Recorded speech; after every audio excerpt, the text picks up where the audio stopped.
Hello, my loves. It is your girl, Gabrielle Reyes, and this is lesson 11 of Jumpstarting Your Vegan Journey. Now, today we are going to be diving deep into vegan substitutes in cooking.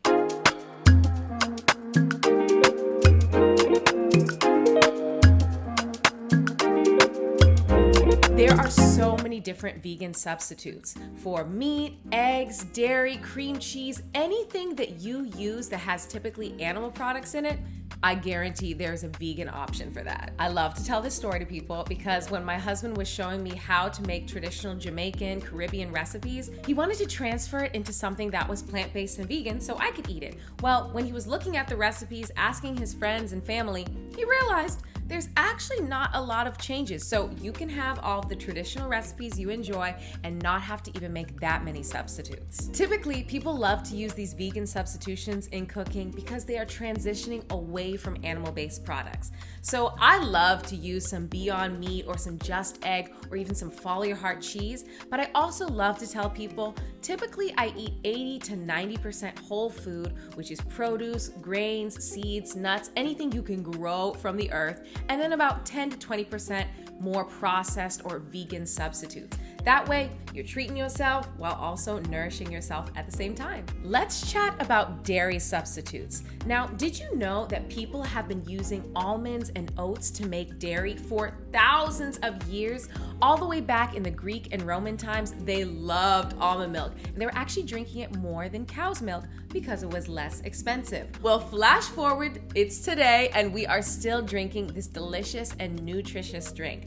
I love to make my own almond milk. The easiest way to do that is by grinding up almonds, water, and a splash of some maple syrup, blend it together, and strain it through a cheesecloth. Then you got yourself perfect plant-based milk. Also, a super simple way to swap out dairy milk is by using coconut milk. Of course, I love to use it in my Caribbean, Haitian, and Puerto Rican recipes, but you can swap it out for any kind of dairy milk or even heavy cream at that. I like to think that the different milks are good for really different recipes.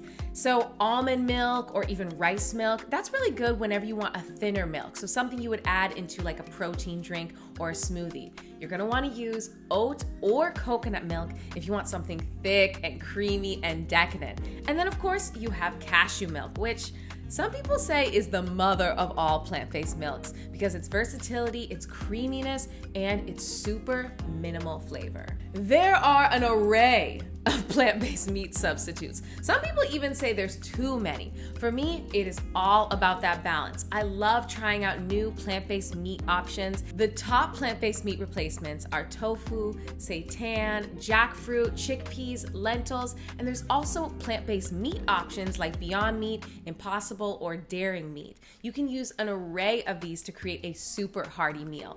My favorite? Always mushrooms. Now, we can't just leave tofu just as tofu. The easiest way to get in all of that delicious, meaty, hearty, smoky flavor is to marinate it. Marinate those mushrooms, that tofu, that seitan, that tempeh.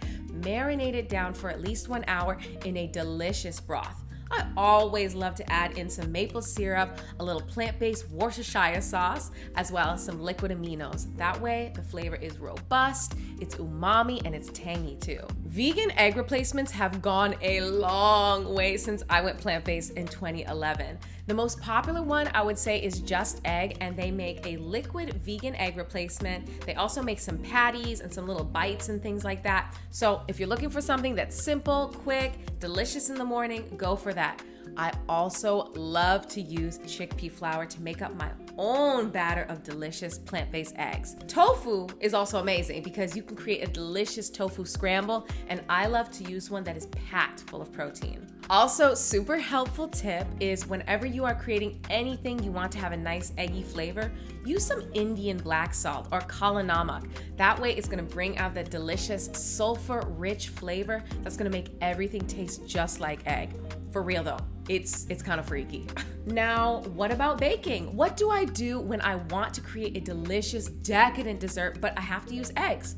Well, be not afraid because you can use ground up flax seeds, ground up chia seeds soaked in water, applesauce, organic pumpkin puree, or even smashed up bananas. The most simple swaps whenever you're transitioning into eating plant-based is by replacing honey for agave or maple syrup and gelatin. Instead, you can use agar-agar, which is a natural form of plant-made gelatin. And since we're eating plant-based vegan, we have to make sure we are still getting in an abundance of protein. The best ways to do this are from tofu, tempeh or seitan, chickpeas or lentils. Sometimes a lot of things like mushrooms or jackfruit actually don't have a ton of protein in them, so you can batter it up, fry it in something delicious like oat flour or even almond flour if you need to add in a little protein. So next time you are walking down the aisle and you see a new plant-based meat, product, pasta, cheese come up, don't be afraid to try it out. You're gonna find something that you love and it tastes amazing just for you.